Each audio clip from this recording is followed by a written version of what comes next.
الحمد لله والصلاة والسلام على رسول الله وعلى آله وصحبه ومن والاه وبعد.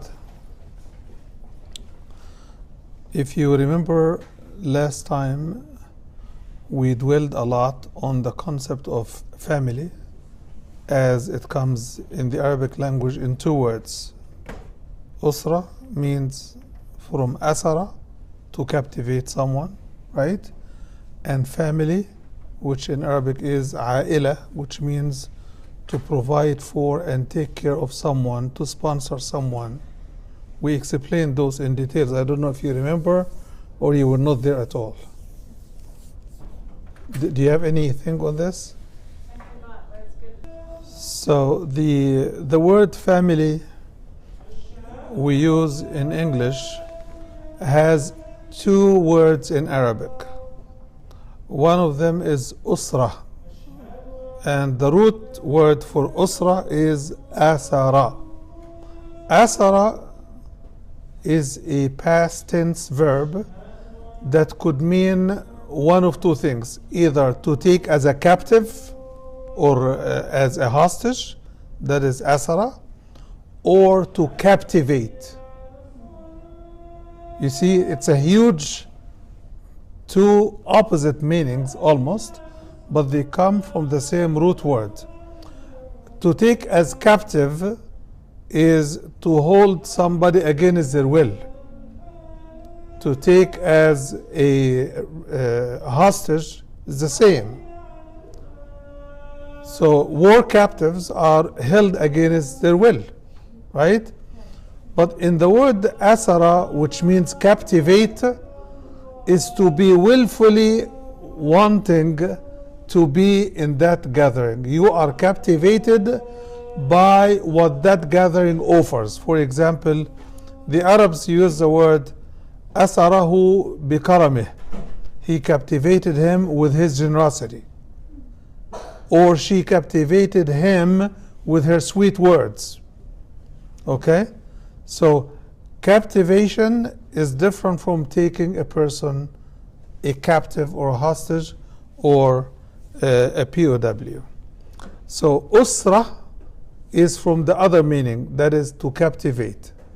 It presumes that everyone in the family is happily a captive of the love, the compassion, and the care inside the family. So in the family context, everyone is lovingly submitting to this kind of captivity.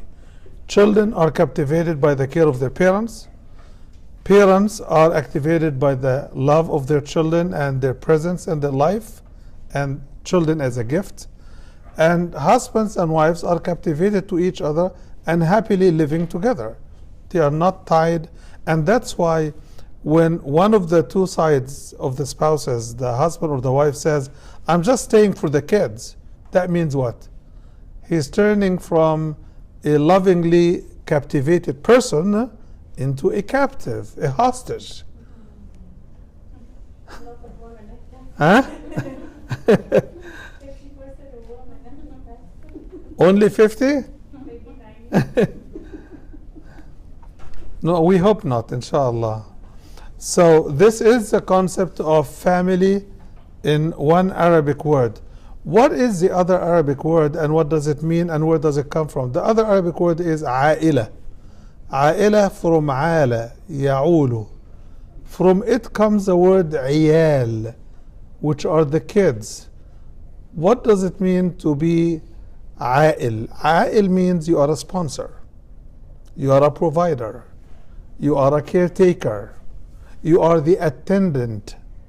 You attend to the needs and the wants and the desires of the family, all the members of the family. So you become ail. The Quran uses this word. وَوَجَدَكَ عَائِلًا فَأَغْنَى. عَائِلًا means you have family. You have people that you are responsible for. فَأَغْنَى. He provided for you. Okay? So عائلة is normally mistaken only for children, because children are called عيال. So the word in its popular concept seems to apply in the heads of many people only on children. Children are the only عيال, right? But this concept is broader than this. Every member in the family, men, women, father, mother, and children, are all interdependent on each other. Without children, parents are not going to be happy. Right? Without parents, children may not be able to do a lot of things. Right? Without a husband, the wife will be having a lot of hard time to struggle with the kids on her own. Without the wife, the husband can do nothing. So what are we interdependent on each other for? The husband is dependent on his family to provide him the moral, psychological support, the stability, the sense of belonging, and the sense of union, that he has a safety network. Okay? The mother or the wife is also dependent on her husband for things that are his responsibility. The husband is dependent on the wife for things that are her responsibility. So we mutually are dependent on each other as husband and wives. What about the children? They are really dependent. Yeah, when they are young. But when the parents are too old to take care of themselves, they become dependent on their children. So you see how much one word in the Arabic language can capture so much principles, ideas, and thoughts behind a single word. Okay, any question on this? So let us move on to the introduction into the crux of this series. This series is based on a set of terminologies used in the Quran in the context of explaining how the relationship of a man and a woman and a family should be like. So the first concept, which I regard as a pillar, a real pillar for a happy family, is the concept of taqwa. Fearing Allah, observing Allah, appreciating Allah, appreciating His gifts and blessings, appreciating the responsibility that we have before Him, appreciating the fact that He's watching us and watching over us. Taqwa in its essence means shield, something like, for example, when you put on winter clothing in the cold, the winter clothing is a shield. It protects you from the cold. What you're doing is you're practicing taqwa. You are protecting yourself from the cold using a coat or something, right? So taqwa is to set a shield between you and the displeasure of Allah. So it is not literally the fear that we fear Allah because He is unpredictable. No, He is very predictable. One of the major difficulties that Muslims have with the concept of translating the word taqwa into fear is the concept of fear itself, because you don't like whom you fear normally. But this one you fear to displease because you like him. It is like when you love someone so much, you take all precautions not to displease them, because you want and need their acceptance, right? And that's why we succeed very much in the period of engagement and we fail in the aftermath of marriage, because during the engagement we want to win the lottery. Every side wants to win, right? How do they win? They do everything in their power to convince the other side that I'm the most fit spouse. How do they do this? Through a process that the Quran defines as mawaddah. We'll explain it later on, right? But I'm trying to explain the concept of taqwa. So what do? Is they avoid anything that may create displeasure, right? Or arouse suspicions or lack of, cordial relationship. So what do? They become very sensitive. They think 10 times and calculate 100 times and consult 10 people before they make a statement, right? That's why we succeed in engagement, but we fail in marriage. Because in engagement, we exercise taqwa, but not for a spiritual reason, for material reason, unfortunately. Okay? But Allah will hold our feet to the fire. If you could exercise that very sensitive, precautious approach for 3 months or 6 months or a year or more or less, right? Allah wants you to recognize one thing, that what you say about yourself after marriage is false. Most of us after marriage say, that's who I am and he or she have to accept me, right? But during the engagement, you did not succumb to this. You got your other self out of the box, right? You got the better side of yourself out and you hid the other side, right? Whether it is for deception or for training, it's a different issue. But Allah will hold our feet to the fire, because if you were able to do this before the marriage, why don't you do it after the marriage? Why? Because before the marriage, we have the lottery to win. After the marriage, we have the money of the lottery to spend.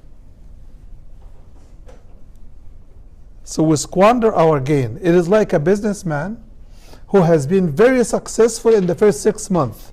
He got all the customers in the neighborhood by goodwill, by gifts to their kids, by extra stuff, by every means possible. So he made $1 million in the first few months. Then he says, do you know what? There are some customers I want to get rid of, right? And he decides to treat them differently, right? So we know in our heart of hearts, when I want to gain your acceptance, I treat you nicely. When I don't care, I treat you in any other way. I just wanted this clarity to be too obvious for us to ignore, that we have the capacity, if we have the will, to fix our marriages, to deal with any situation, yes. What do you do when one of the parties is not committed to what he had in the beginning, or one of them is committed? That's where the problem starts. One was committed in the beginning, And he's still committed, but the other one was not committed? yeah. Well, commitment is something that is difficult to measure before you get married. Because before marriage, very little responsibility except nice words, right? So how do you measure somebody's commitment before there is a contract? There is no measurement. So what do you mean by no commitment from the beginning? Everybody before marriage is trying to show the best of themselves. Right, because they want to win. Yes, mostly like one of the parties said the same, he's having a good intention, he's showing the best, during the process of. Yes. But the other party is, khalas, she wants something new. He wants something new. So they want something new. What do you mean? Mostly, if I'm talking about men, mostly what happens is that in the beginning, they're like both of them are showing the best of themselves. Right. But during the process of marriage, let's say the woman is still showing the best of herself, but the man is tired of her. He just That is judgmental on your part. You're saying the same thing I am saying, but we see that in our lives. We see our sisters who are suffering with that. you're saying the same thing I'm saying, but you're just exonerating women from ever doing what bad men do. And I tend not to agree very much, because I have seen both sides. I have seen both sides. The change of heart or mind or attitude is prevalent among us humans. because there is something that governs all of us as humans, or at least the majority of us. That is, ما تملكه اليد تزهده النفس. The thing that you are in control of and you already won and it is in your hand, right? It loses value. It loses value. It depreciates. But the thing you don't have has a very great value. So the wife that I am not married to, very beautiful, very elegant, very this, right? But the one I have, no. My eyes are hooked on what is wrong that I have seen or have imagined or happened. Yes. I have a question about taqwa. You said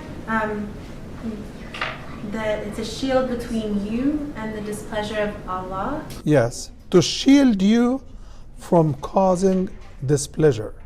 Yes. And what about the fear of displeasing our parents? How do you instill in children the fear of displeasing Allah? So you can work with them as children. They may fear disobeying their parents, but how do you transfer that to a fear of displeasing Allah? Yeah, very good question.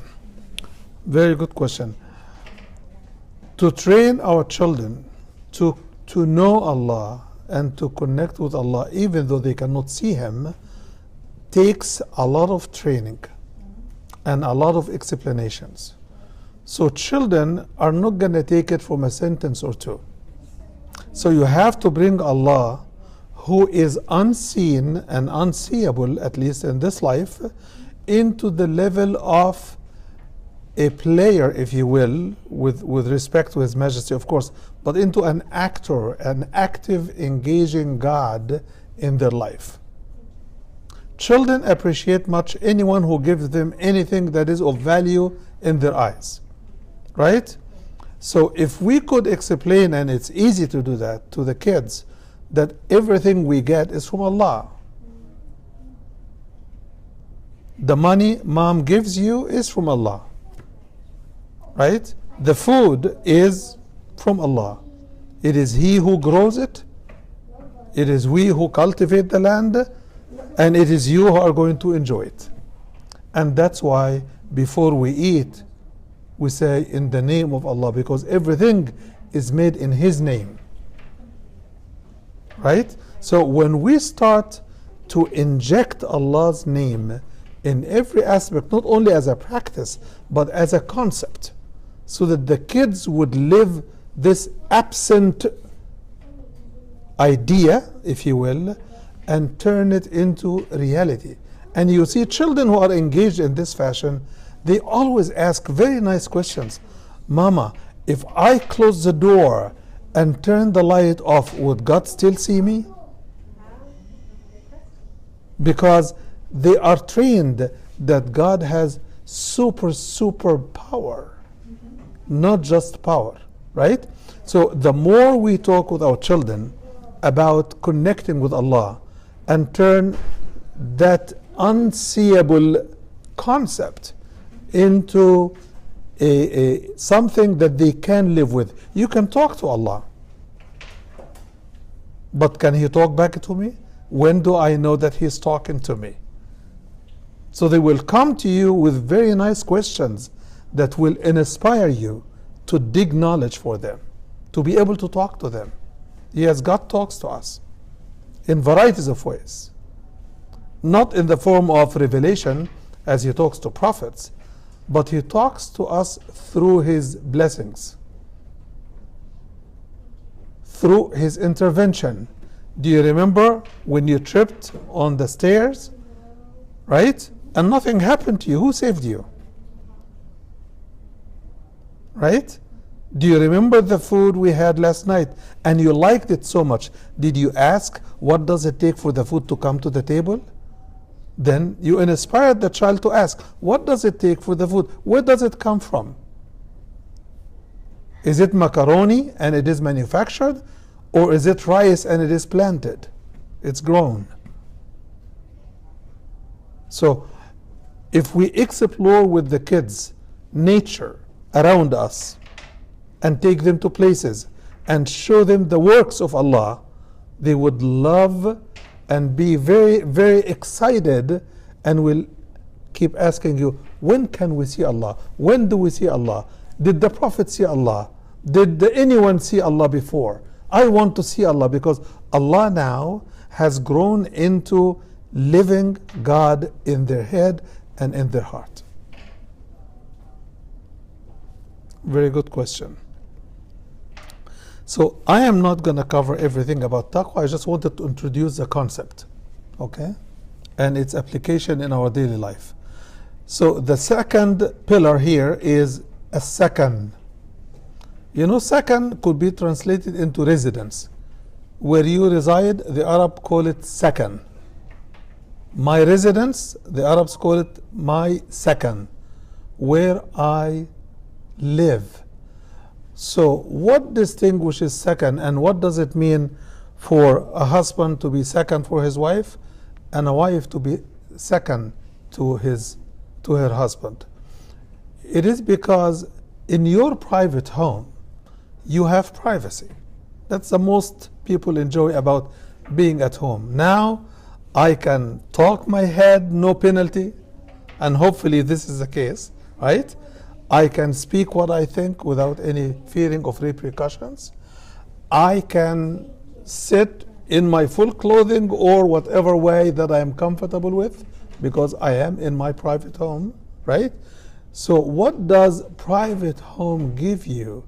It gives you both the ultimate privacy you could have on earth and the ultimate freedom you could have on earth.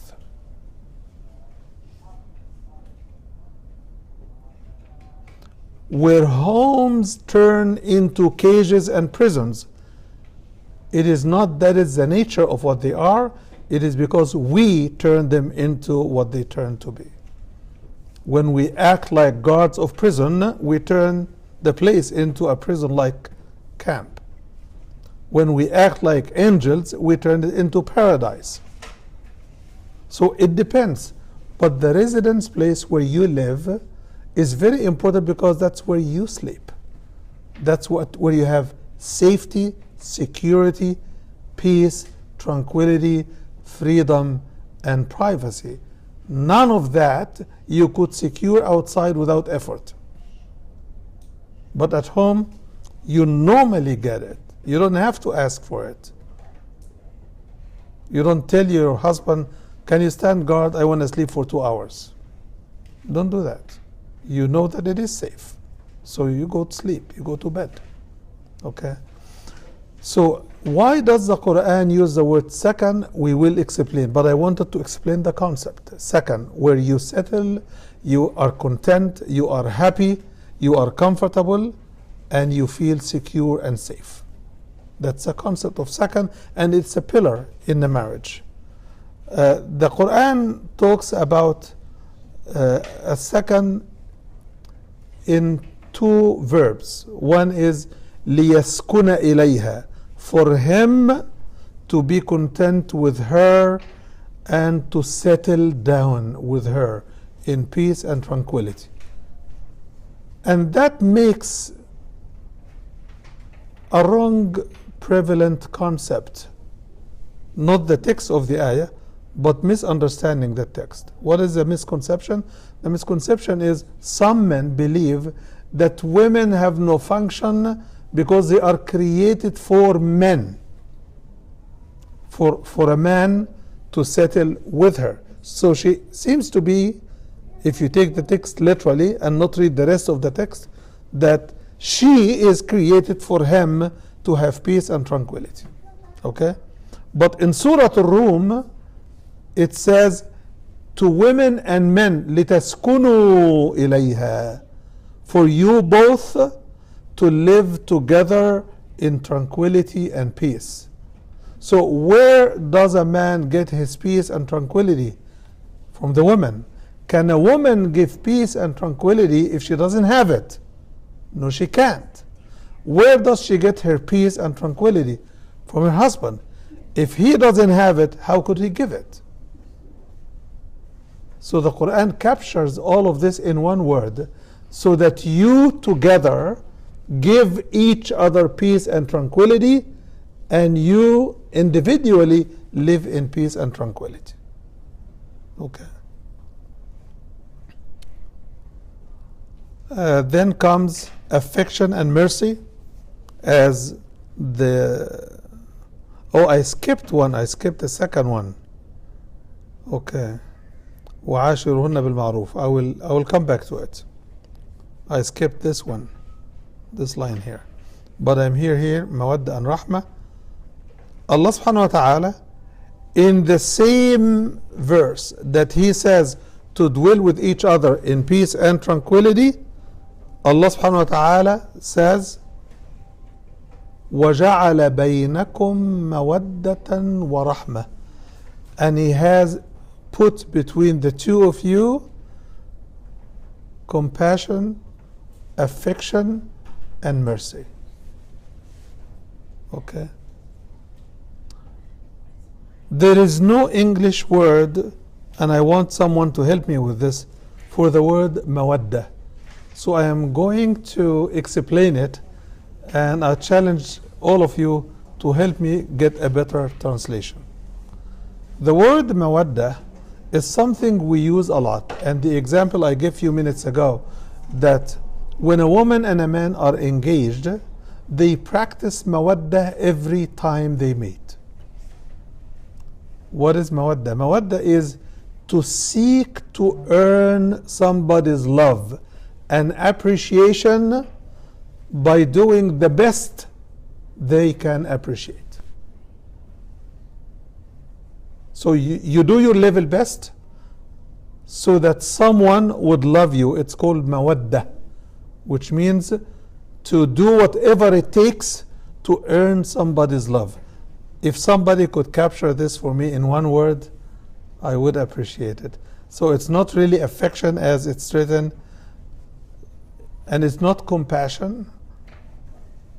So, no, English is quite limited. It doesn't help me much. I seek any word and I struggle to come up. And typically I get away with a sentence, but for word, it's very difficult.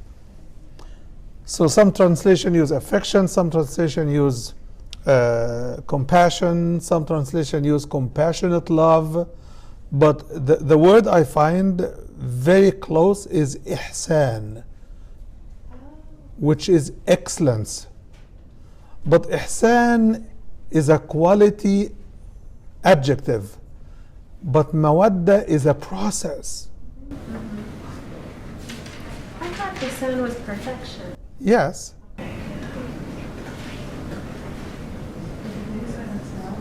Ihsan is excellence. Yes. Yes. Isn't it mawadda to accept the person the way it is with no change? Like just to accept the person the way it is. If I accept everybody the way they are, I'm talking about husband. I understand. If we accept each other as we are, we would have relinquished our responsibility to help each other improve. And that's part of the marriage. Part of marriage is the husband helps the wife improve in every way possible, and the wife helps him improve. Okay? So if we, yes. This isn't quite the same, but in English, you know the word ingratiate? Ingratiate To win somebody over. by Yes. pleasing them. Yes. So it's called what? Ingratiate? Ingratiate? Yeah, it doesn't have the depth of mawadda, Yes. but and when you initially meet someone, you try to ingratiate yourself. Which means to create appreciation. Right? To ingrain appreciation. Yes. Yeah, that would be a good word to use. So how do you say it? Ingratiate. Okay, so we will explain the mawadda and the rahmah, mercy and ingratiation, right? Then the Quran uses the word hunna libasun lakum. They are garment unto you, and you are garment unto them. Okay? What does, see, we spoke about sakan, we spoke about now garment, right? And these are things that families use every day, right? And the Quran is using them to describe how the relationship between a husband and wife should be like. So as a garment, you do not only cover, you cover, you protect, you give comfort, you give freedom, and you give dignity, and you give beauty.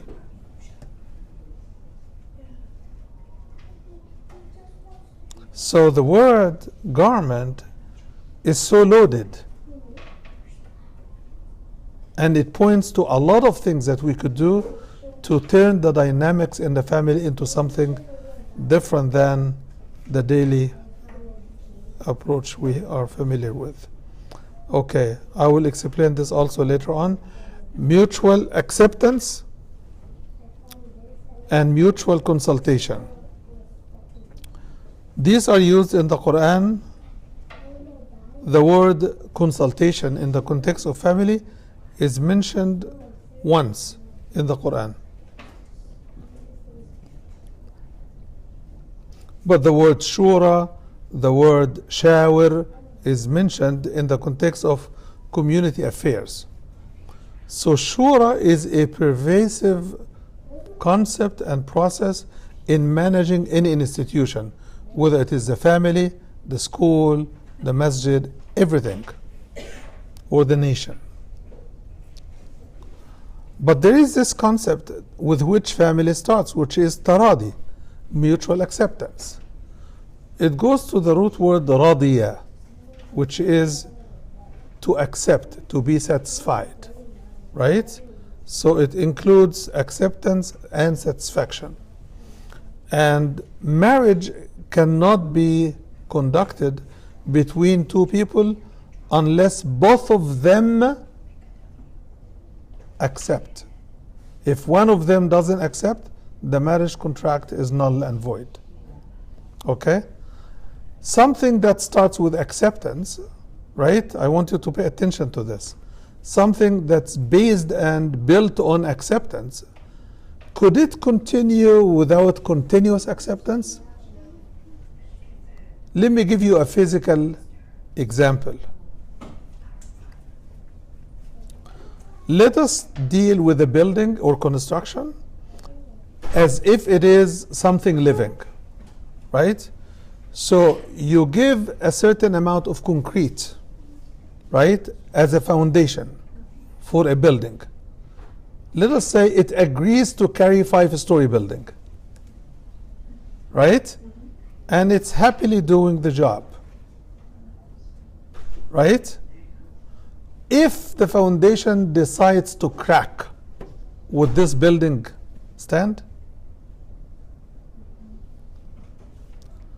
Let us say if the owner of the building put 2 more floors, right, made it 7-story building, would the foundation continue to accept this?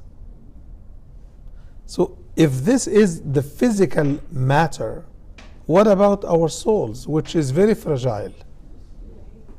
So Allah in His Majesty, who can order us to do anything, He tells us that He does not burden a soul with something it cannot carry.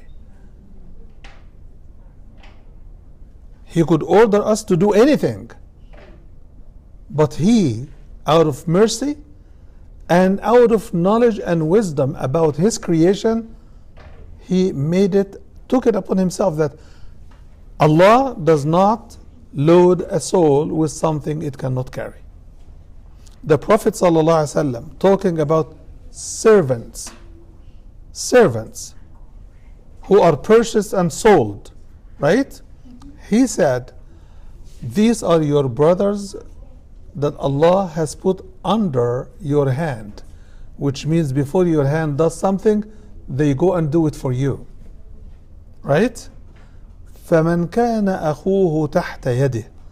Anyone who has a brother or someone under his hand, which means to serve him, let him feed him from what he eats. Let him clothe him from that which he clothes himself. Let him not insult. Let him not slam his face. Let him not indignify. And do not charge them with what they cannot do. And if you do, you help them. Now, move this from the context of a master-servant relation into a husband-wife relation. Some wives want to ask their husbands things they cannot do. Some husbands ask their wives things they cannot do.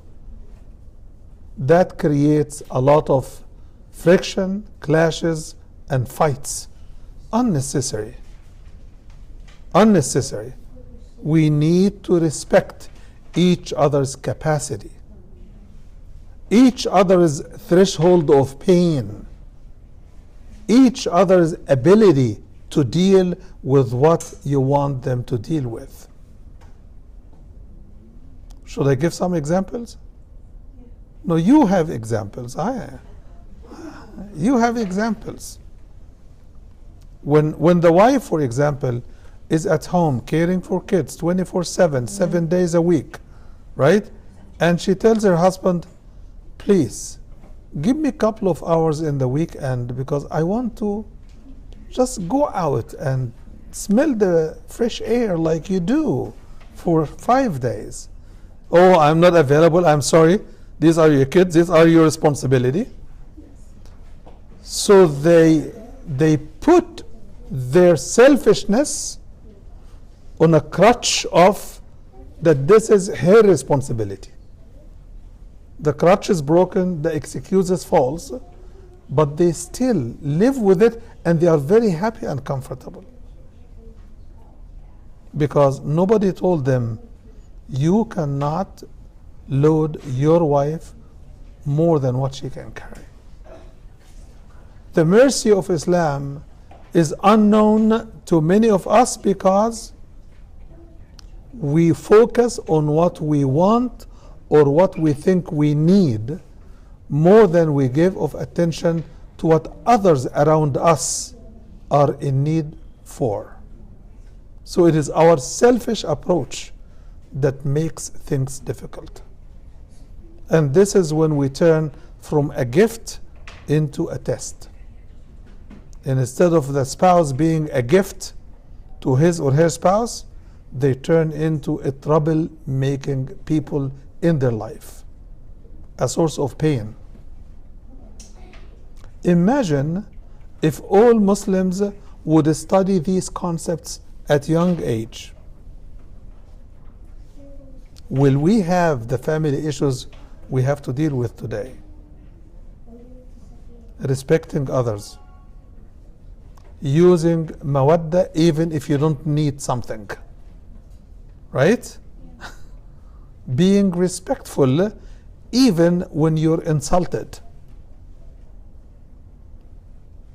Not turning an eye for an eye and turning everybody blind, turning insult with respect, with forgiveness. If we teach those values for our kids when they are young, they will find it natural in their life. Yes. Yeah, I know there is a book called The Book of Virtues. It's an English book where you can read it for the kids. I know, it's written by William Bennett. Yeah, but I was wondering if there's a book for kids that can teach them actually to recycle. Hawa could borrow because she had the skills and the capacity. You could get William Bennett's book and turn the values in it into stories. She has the skills to do this on a dime. So I'm charging you. I'm charging you with this. She has the customers over there. Huh? The customers are over there. Yeah, you have customers here. And to make it easy for you, I want you to record it voice over before you write it down. Okay, that's a good idea. because it's easier to record than write down. Yes. Mine comes from Somalia. My mothers, they have children 7 days and they don't complain at all. They are very happy at all to raise the child. When my father come to the house, we are not allowed to running and say that we need this, we need this. She said that wait until he rests. Then she talked to him out of it, and then whatever we wanted, my mom, she would give it to me. Instead, I would go and bother my dad.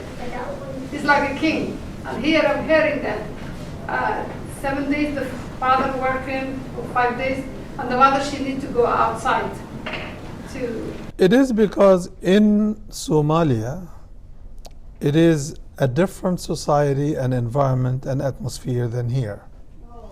Imam Ali ibn Abi Talib used to say, treat your kids with care and don't assume that what worked for you when you were a child will work for them when they are children. Why? He says because they are created at a different time and maybe in a different environment. So expectations are shaped by partly the home, partly the religion and the faith and the values inculcated in the children, and partly by the home culture. All of this plays together to shape the child's imagination. Okay, very good questions.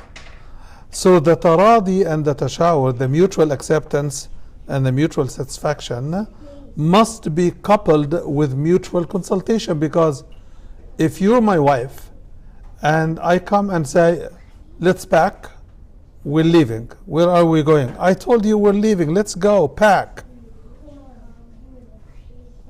What am I doing? Pack and go. What I am doing. No. If you do this, I will take you back to Somalia.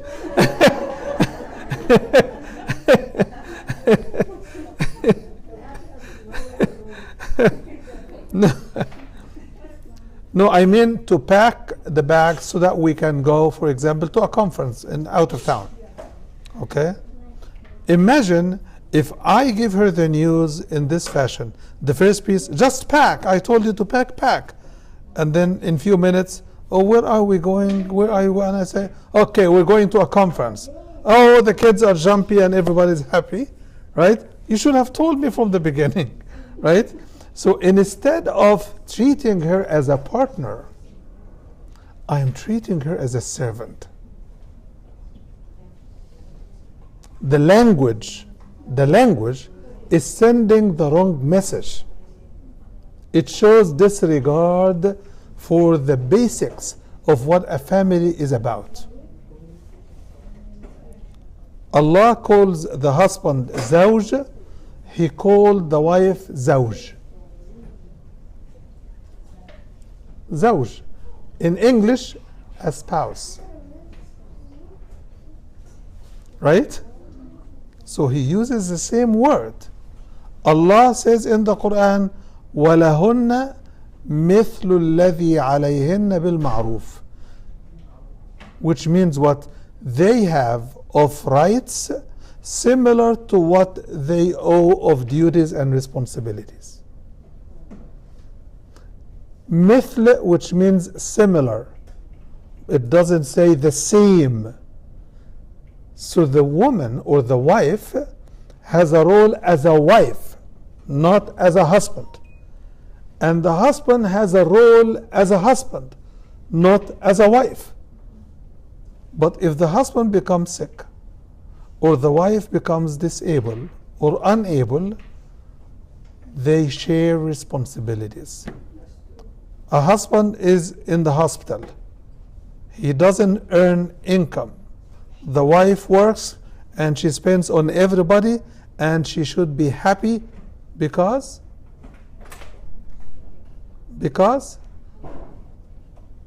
she is able to be the husband and the wife, and Allah has given her the power and the resources to fund her own family instead of begging. So the gratitude has to always come before we complain. And we cannot give gratitude unless our eyes are hooked on the blessings. But if our eyes are hooked on the pain, we will never remember to be grateful to Allah. So it's pain to have your husband sick and unable. It's very painful, right? The kids are never gonna stop eating, clothing, jumping, wanting plays and games. They will never stop. So what do you do as a wife? You say, oh Allah, help me. Oh Allah, I depend only on you. I get my energy from you. I get my provision from you. I never thought that my husband replaces you. I know that you provided us through him. I ask you to provide this family through me now. You're testing him, please don't test me as well. And when Allah doesn't test you in that corner, you should be very, very happy. Why? Because there are families where the husband and the wife are both being tested. Whatever difficulty you're facing, be grateful. Why? Because there is more difficulties that could have come. Some people say, you're talking to me after my husband died? Yes. It could have been death and bankruptcy. Is there something worse than death? Yes. Death plus anything else. So even with calamities, we should be grateful to Allah. Yes. If you give us some advice, how do we keep the ni'mah we have? By being grateful. The first is to be grateful. And guess what? When you're grateful, you're not only going to keep it, it's going to grow. Allah will grow it for you. Children are a gift. The husband is a gift. The wife is a gift in their own right. Right? And they are all gifts for each other. That's what usra is. Right? When one of them has difficulty or is sick, it pains everybody else. That's what families are for. But it should trigger our love and support, not our sadness and animosity. What can I do now? Where are you? Why don't you do this? All of that is not helpful. So the first step to protect what you get is to keep your eyes on what you get and to keep being grateful for it. Okay, let us go for just one more addition on the mutual consultation and acceptance, which is very important. It is that we should, the mutual acceptance and mutual satisfaction and mutual consultation seem to be like two legs for one body. If one is crippled, the other leg doesn't work. You cannot have mutual satisfaction if you don't have mutual consultation. I consult you when I get an idea, you consult with me when you get an idea. I consult you on children matter, you consult me on children matter. Then whatever we come up with together, it would lead, if we execute it as we agree, then it will produce mutual satisfaction. So the road to mutual satisfaction is mutual consultation.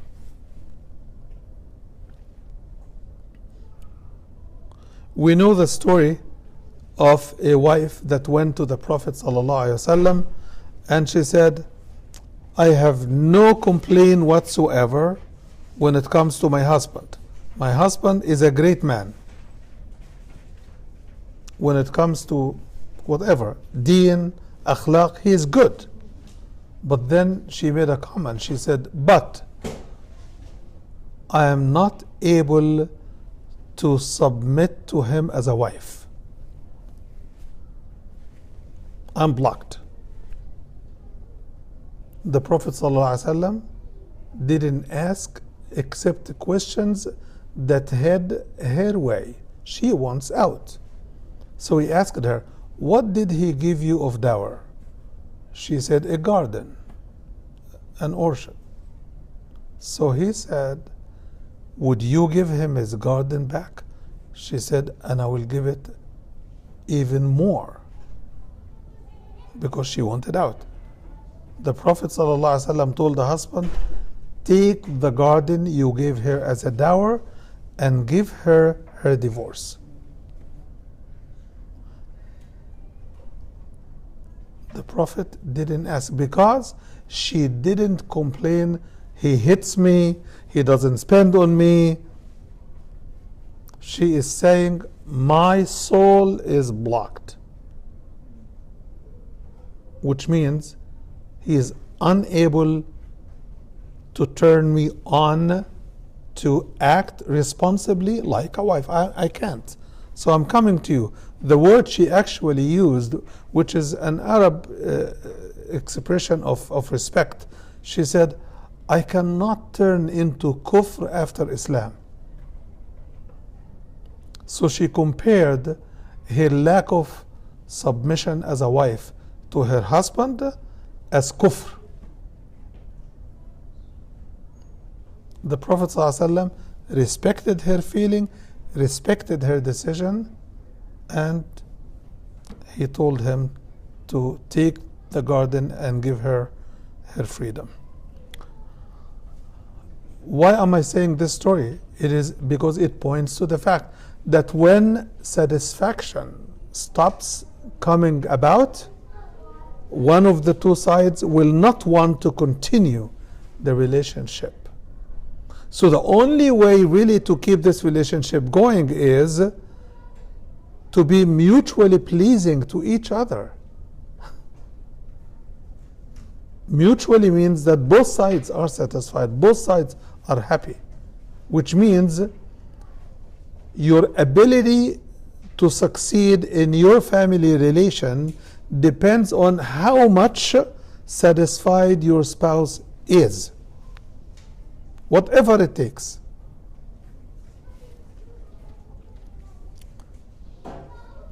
Okay, I think I will stop with this one here.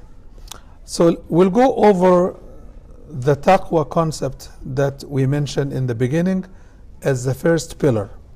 Here is the reference for that concept from the Quran. It's ayah number 1 in Surah An-Nisa. Allah subhanahu wa ta'ala says, يا أيها الناس اتقوا ربكم الذي خلقكم. O mankind, be dutiful to your Lord, be observant of your Lord, be pleasing to your Lord, the one who created you. Look at the introduction. This is the beginning of Surah Women and Nisa. Fear Allah. And here where it says Ya ayyuhan nas, it talks to men and women alike, right? But sometimes you mention the whole in the Arabic language and you mean part of it. It is like when you want all of your kids to sit down and be quiet, right?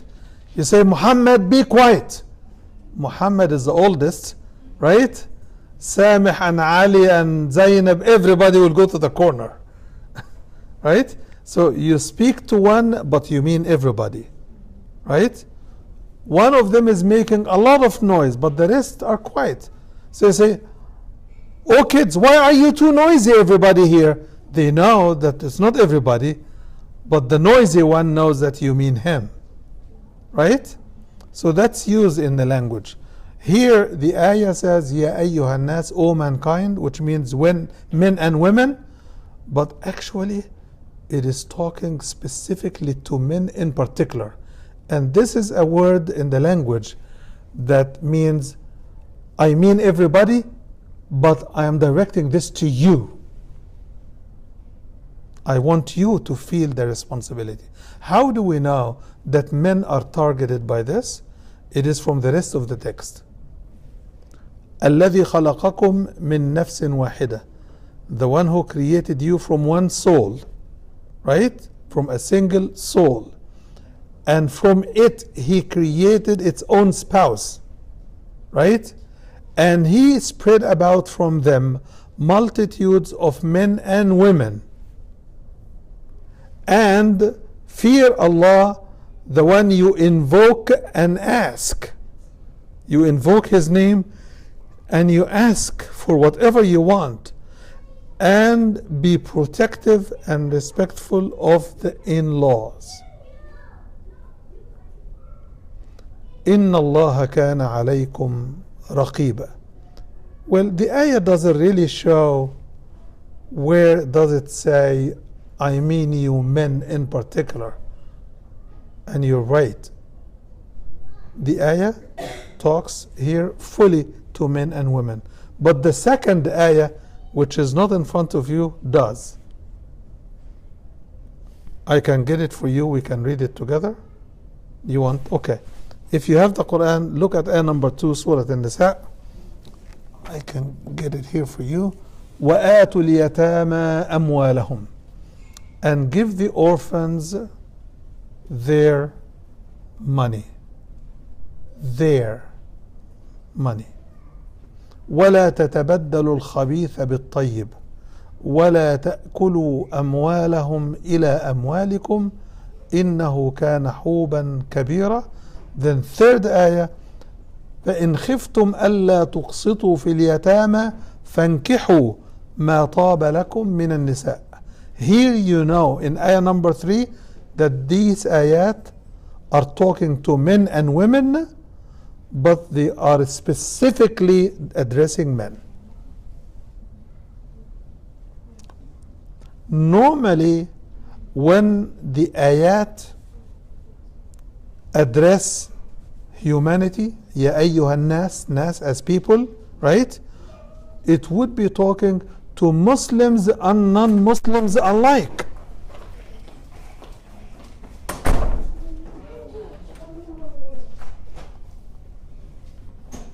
And as a result, you will find that those principles and guidance given in those ayat are very fit for Muslims and non-Muslims alike. These ayat are not specific to our faith. All men should treat their women with taqwa of Allah. All women should treat their husbands with taqwa of Allah subhanahu wa ta'ala. All men and women should deal with their in-laws with respect and care and love and taqwa, whether they are Muslims or non-Muslims. So, in one unique occasion, at least here, the Quran is not using the word Ya ayyuhalladhina amanu, O you who believe, and then tell them what to do. Here it is talking to the Muslim and the non-Muslim, the men and the women alike. Clear? So what is the highlight in this ayah? At-taqwa.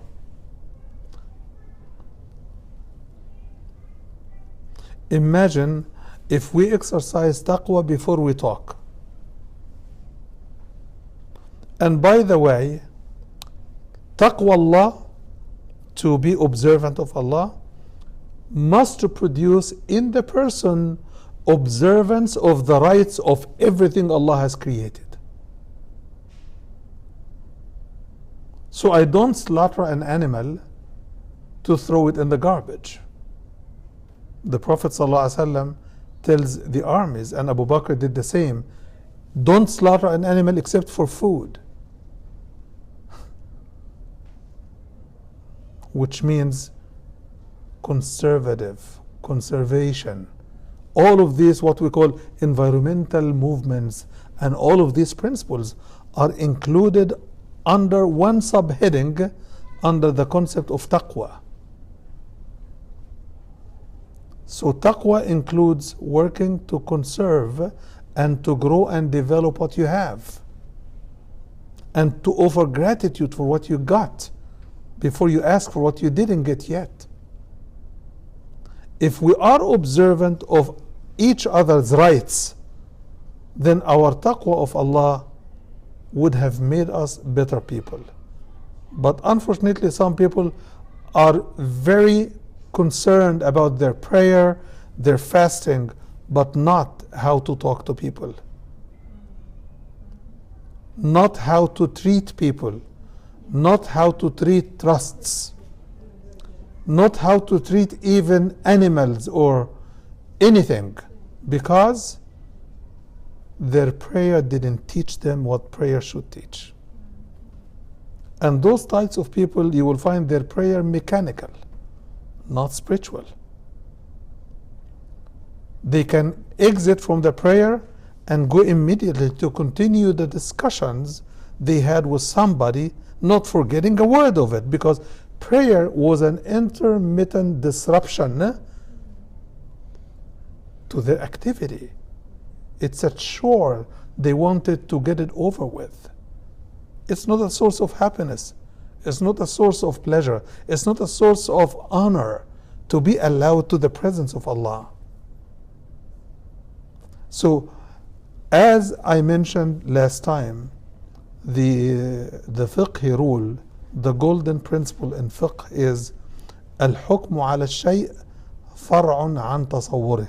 If my perception of something will affect how I treat that thing, like, for example, I use this example more than I should, but it is an example that has worked. So if you visit me in the office and I open the refrigerator and I get a glass, okay, and I pour something red in the cup and I offer it for you, would you question what this is?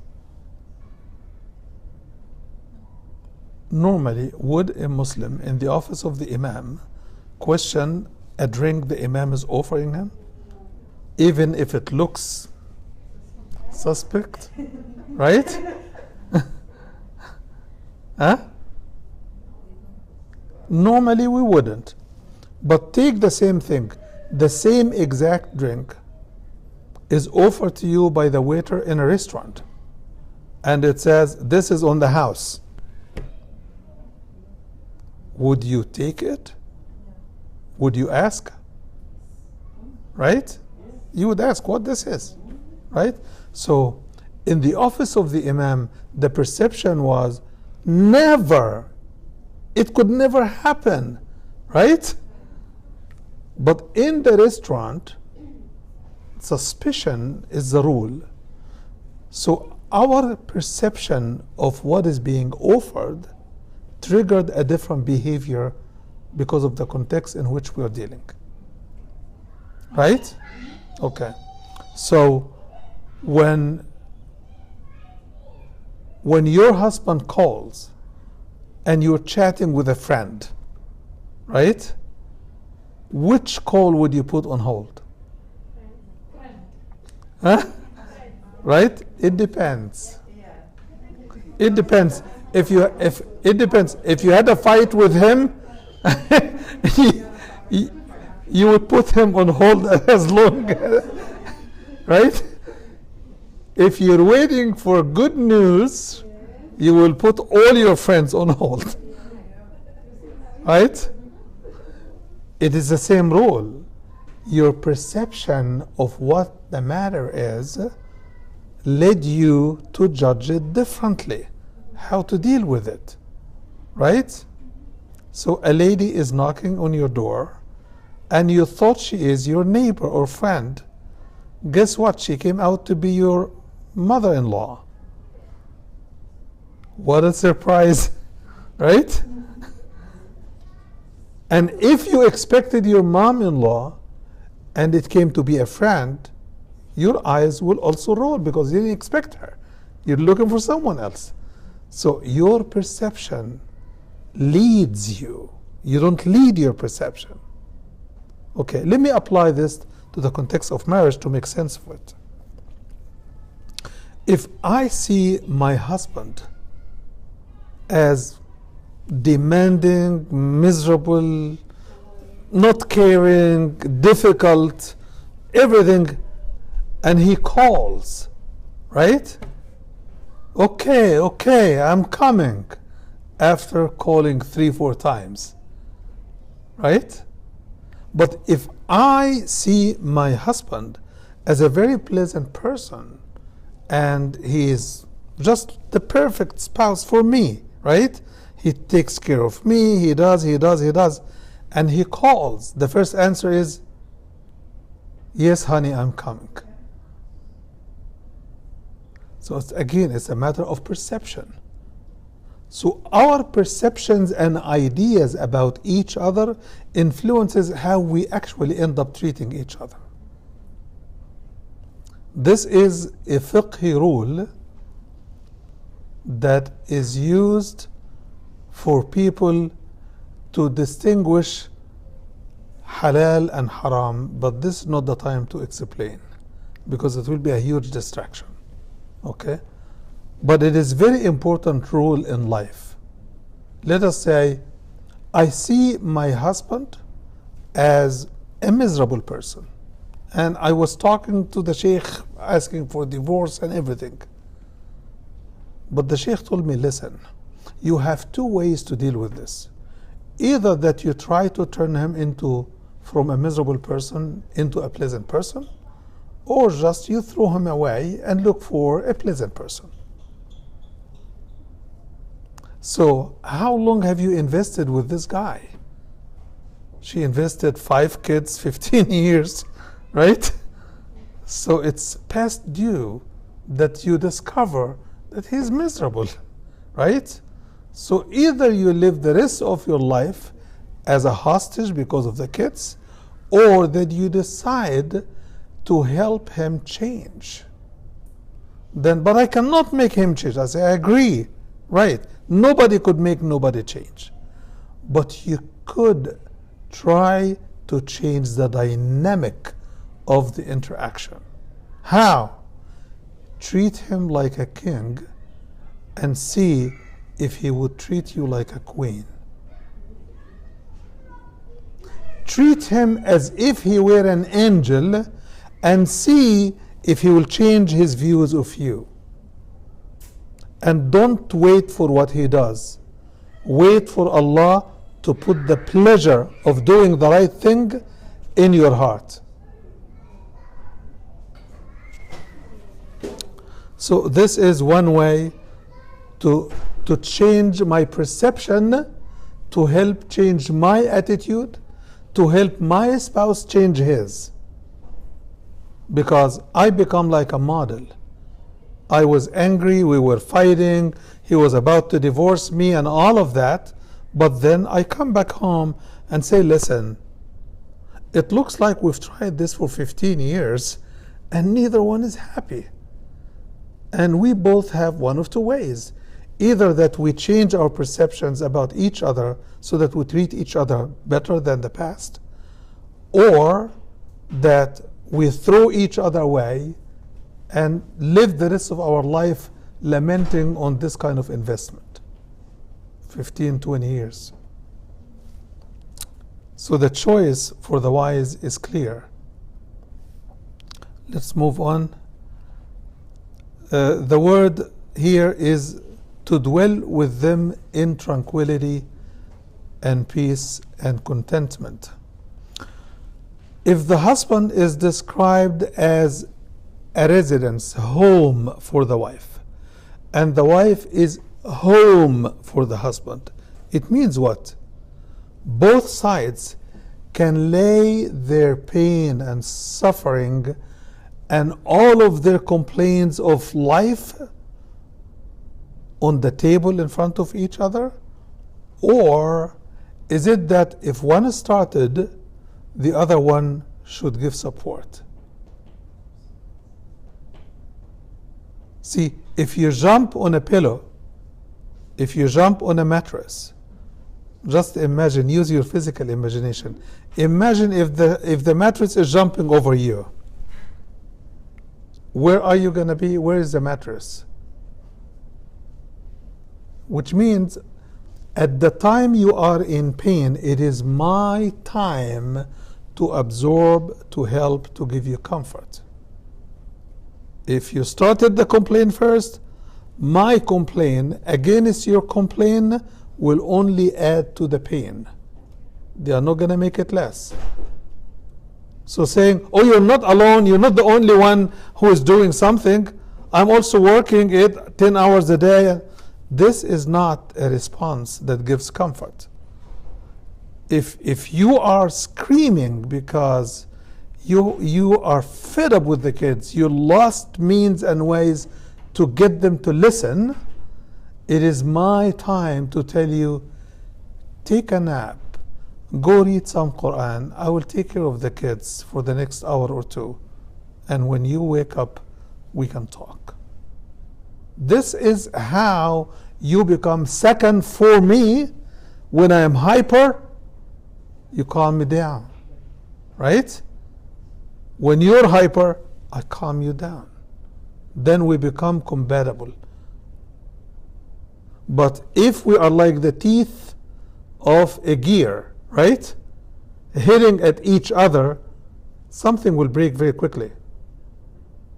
But if when you want to sleep, I can stay with the kids, and when I want to rest, you stay with the kids, we are creating very flexible, very comfortable, compatible relationship.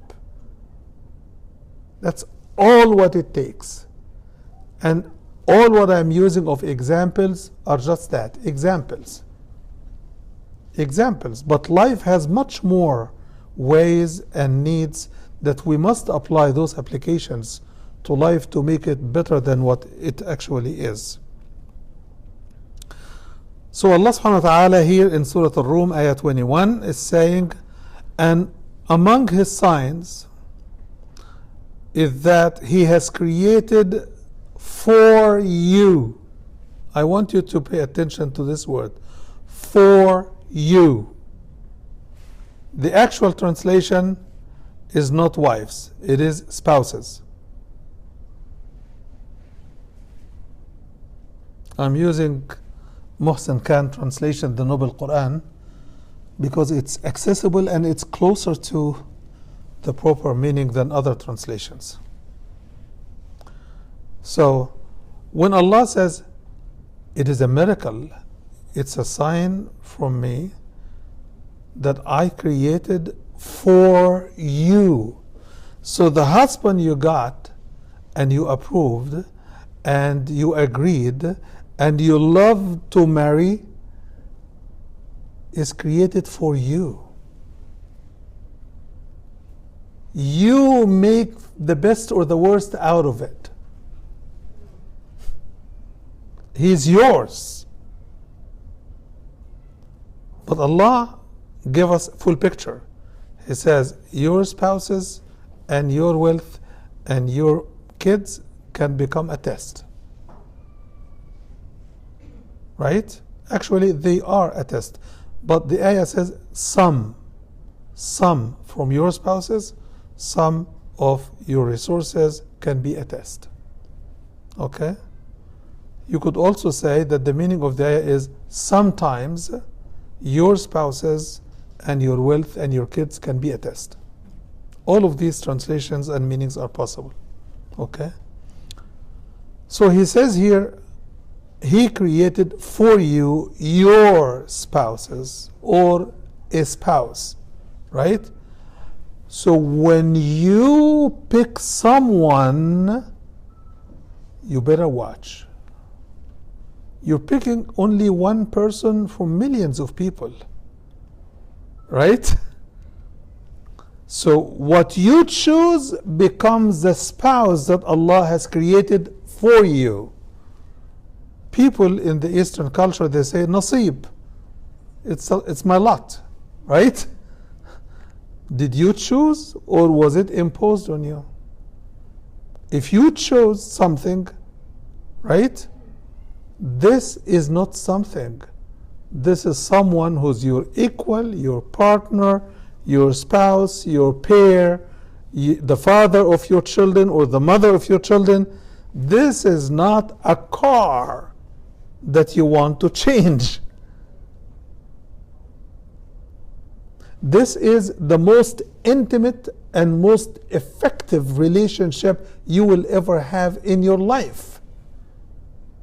It will become more important than any other relationship you've ever had, including your mom and your dad.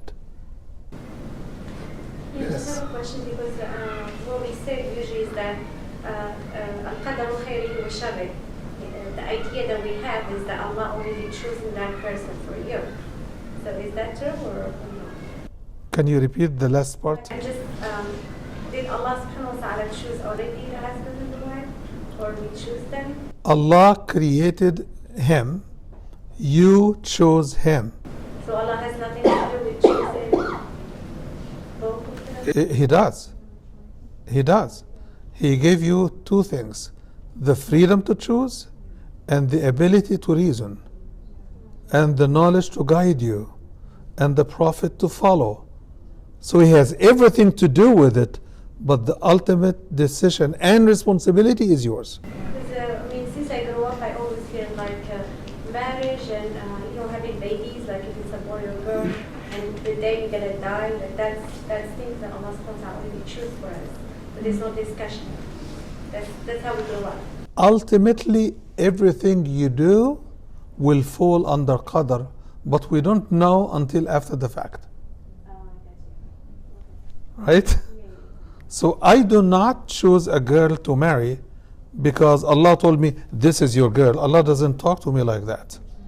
I choose her because of my reasons. Sometimes when you are in the process of getting married, for example, you make istikhara, and the purpose of the istikhara is that Allah subhanahu wa ta'ala show you if that person is good for you or not. So basically, like you have the idea that it's already chosen. Yeah, but istikhara will be only helpful if you accept your own dua of istikhara before you ask Allah to accept it. No, it is not. Do you know what istikhara is? Istikhara is to relinquish your choice for the choice that Allah has for you. So if I ask Allah to choose for me, and Allah reminded me, oh, there's another person out there that meets my divine guidance, right? But my heart is already, right, attached with that girl, right? And I'm making istikhara, I end up making a mechanical istikhara that is not even acceptable for me, right? So when Allah chooses for me, I'm rejecting it, and I say, but Allah chose this guy for me. No, you choose him. But to relinquish my choice for his choice means I submit to what Allah wants for me rather than go for what I and my I want, right? To what Allah expects of me. So here the ayah خَلَقَ لَكُمْ. So I wanted just to emphasize the fact that your husband is the creation of Allah. Before he becomes your husband, you made your independent, clear choice. Do not deprive yourself of your reasoning, your aql, your logic, right, your rationale, and don't deprive yourself of the guidance of Allah and then say, I will replace this with istikhara. But finally, he became yours. Whether he turns to be a test or a gift or both, he is yours. So you need to work with what you got yourself in. Do your best. So don't choose a person who has a habit you can never live with. Most wise people say, I could never marry somebody who has an athletic foot. You know what an athletic foot is? It's a food that smells always bad. Right? Some people say, this is a definite no. So before he comes, check his foot. Okay? Smell it for me. Well, this is a joke, but for a more practical reason, Some of us would rationally say, I would never marry a person who smokes. Right? Could we also say, I would never somebody who doesn't pray? Right. I will never marry a woman who's not already in hijab. Right? Okay. Could we say, I would never marry a person who has never read the Quran in his life? Right? How do you know if we have it? How do you know? Is that right to say that? Inquire as you would inquire about, okay, I would never marry somebody who has this quality, right? All of these things affect me personally,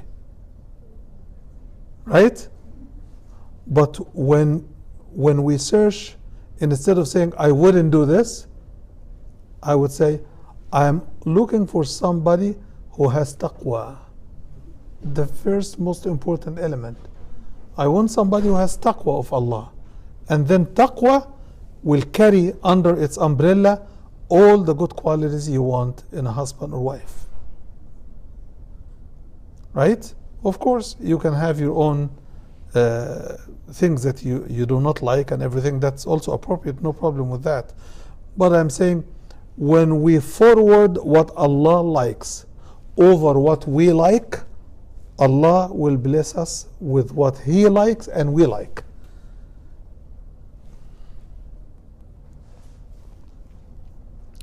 So, what is the purpose here? لِتَسْكُنُوا إِلَيْهَا, so that you may find and live in tranquility with them. So the purpose is that you live in peace. So you have a peaceful person, not an obnoxious person, right? Not someone who is always talking and then lamenting and repenting and regretting later. So that's why I say that in the period of engagement, never shorten this period before you examine. Oh, they're making a comma. Okay, I'm sorry, I took your question time as well in the discussion, but we're still open to take your questions via the email with Sister Iman, inshallah.